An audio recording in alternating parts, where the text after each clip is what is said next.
Hola amigos, I am Rodolfo Ramos, Bradesco BBI's Mexico strategist, and welcome to That's What's What in Mexico, our bi-weekly video product. I hope that everyone has had a great start off to 2026. Today we chose a very pertinent shooting location for the topic of discussion today. It might not be the most glamorous, but we are standing here in front of the now closed Venezuelan Consulate here on 51st Street in New York City. So let's dive right into our content here today. We'll be talking about three topics of discussion. We're going to be covering, of course, our thoughts on the implications for Mexico of the Venezuela operation. Second, we're going to be talking about some of the things that we are looking out for in the legislative agenda that are relevant for investors. And third, we're going to be closing about on the sector recommendations for 2026 for equity investors. So kicking off here with our first topic of discussion, the intervention of U.S. and removal of Nicolás Maduro and his wife from Venezuela. Certainly Mexico doesn't have as much at stake as other countries in the region in Latin America, but nonetheless this is a very relevant event for Mexico pertaining security and this attack and this war against the criminal drug cartels that the U.S. has pushed for. Moments after this U.S. intervention, Trump continued to mention that Mexico is being run by cartels. So that certainly is pertinent to Mexico specifically. We saw, of course, Claudia Sheinbaum condemning the attack. Also, former President López Obrador came out of retirement and also issued a formal statement condemning the action, and we see Mexico continuing to adhere to this foreign policy stance of neutrality, particularly in these more left-leaning countries in Latin America. Just Cuba has also come into the news flow, and Mexico has had a very long uninterrupted diplomatic relationship with Cuba since 1902. So we don't see this foreign policy approach changing anytime soon. Of course, we're going to see much more pressure from the U.S. administration on this front. Whether this means that Mexico is at risk of a U.S. intervention, we believe that odds are very low of that actually materializing. The U.S.-Mexico bilateral relationship is far more complex than what the U.S. has with Venezuela. So this is the first point. And second, we have seen Mexican authorities unconditionally cooperating with the U.S. government on these security affairs, particularly led by Omar Garcia Harfuch with the Ministry of Public Safety in Mexico. So these two factors lead us to believe that a U.S. intervention against Mexican cartels is a very low probability event. But nonetheless, these discussions might shape the U.S.-Mexico broader negotiations. You have trade as well coming into the picture. We saw recently that the Ministry of Economy is looking into potential dumping practices by apple growers in the U.S. So this is going to be an interesting tango for us to monitor going forward, and of course investors.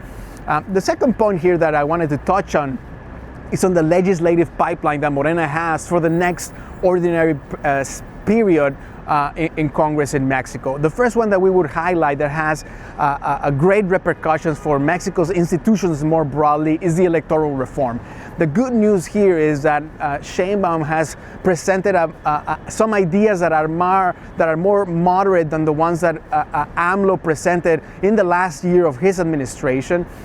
She's not advocating for eliminating certain local structures of the electoral authorities, the proportional representation. They just want to restructure how those profiles that end in those proportional representation seats are appointed, but not eliminating them altogether. Also, there's going to be a lot of very controversial discussions around the funding that these parties have. So we are not as concerned as we once were when AMLO introduced this reform, but nonetheless, it's something that we should monitor, especially what the ultimate draft of this reform is.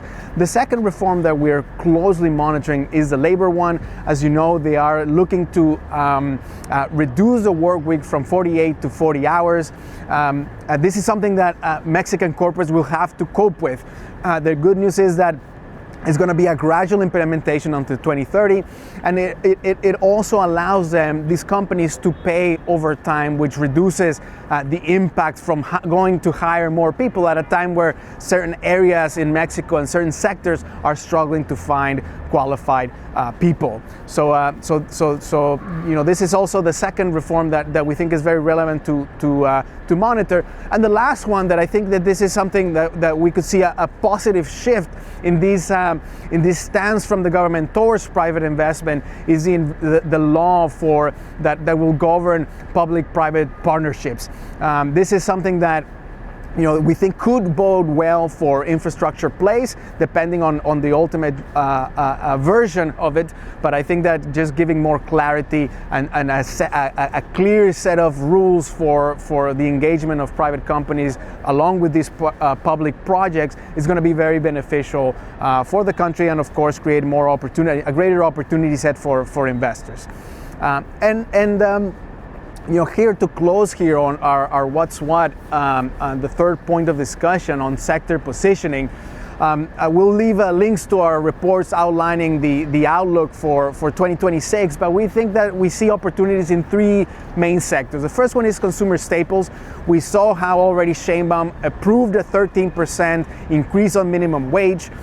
We also saw almost increase of 20% when you look at all of the basket of social programs that the government has for the federal budget in 2026. So we believe that this is going to help normalize this consumption coming after a year where consumer staples was the worst performing sector, and we're struggling with a weak economic activity. So we believe that represents a very attractive risk reward for investors, this sector.